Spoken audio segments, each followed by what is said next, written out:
Okay, last time we were talking about the origins of Rastafarianism, which I'm calling a Garveyite religion.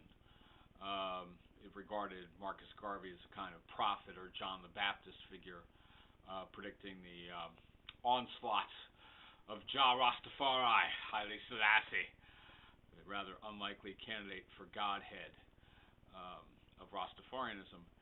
Now, it's rather remarkable that a very parallel set of religious developments happened in the United States, though they took a rather different form, and the single largest difference was the non-role of Selassie in the American pantheon.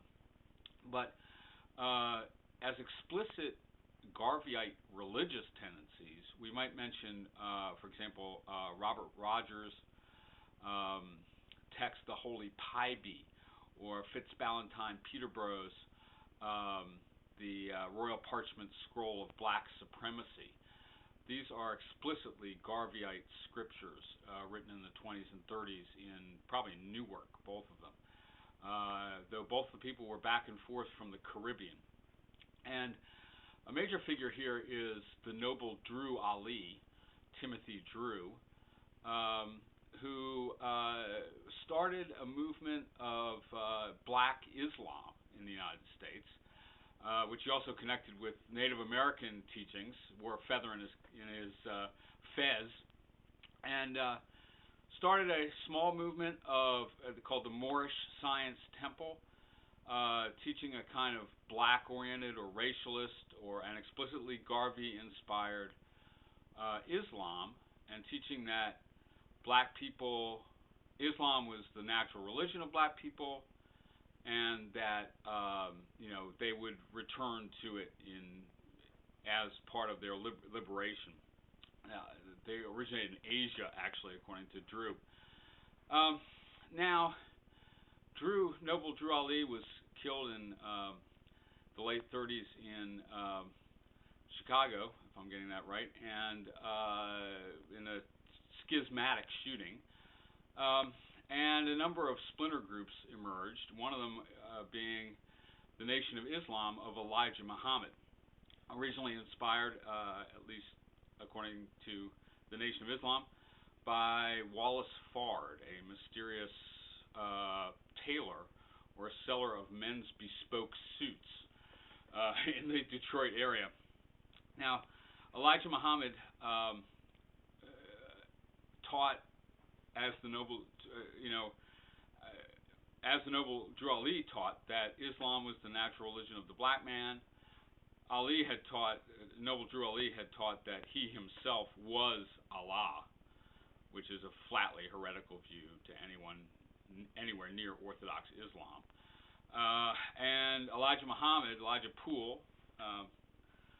originally from South Carolina, like Drew, I believe,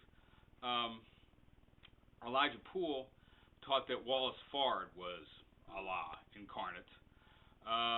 And the Nation of Islam grew across the entire country under the influence of its great preacher, and probably the greatest figure of black nationalist politics, aside from perhaps Garvey, and that is Malcolm X.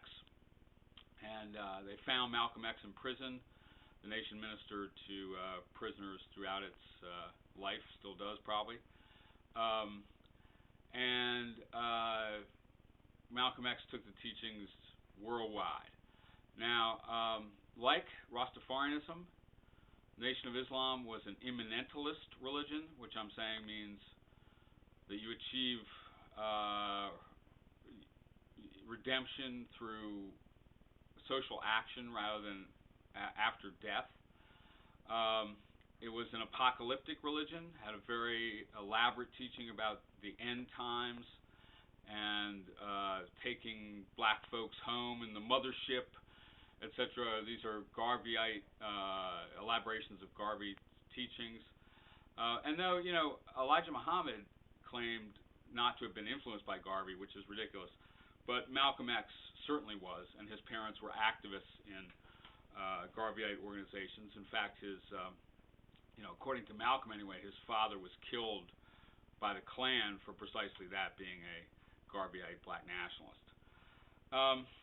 Now, you know, it's a remarkably similar religious strand to Rastafarianism. Eventually, after the death of Elijah Muhammad, his son Wallace Muhammad led the Nation of Islam in a more orthodox direction.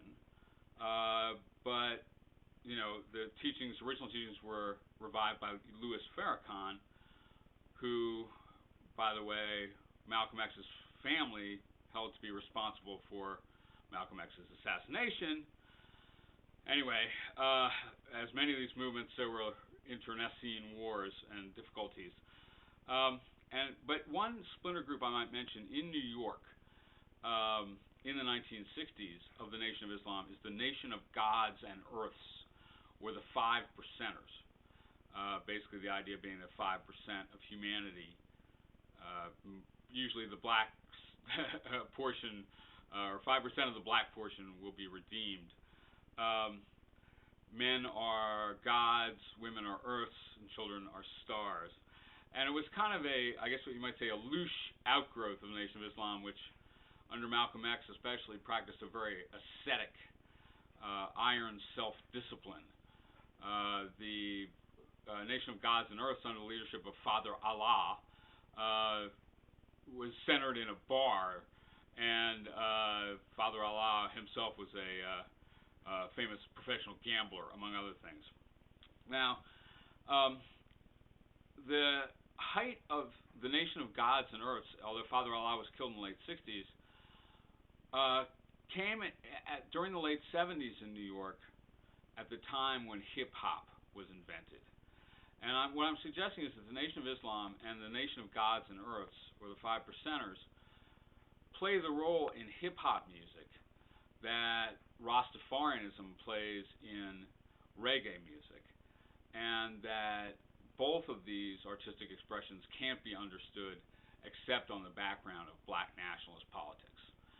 So I think next reggae, and then to hip-hop.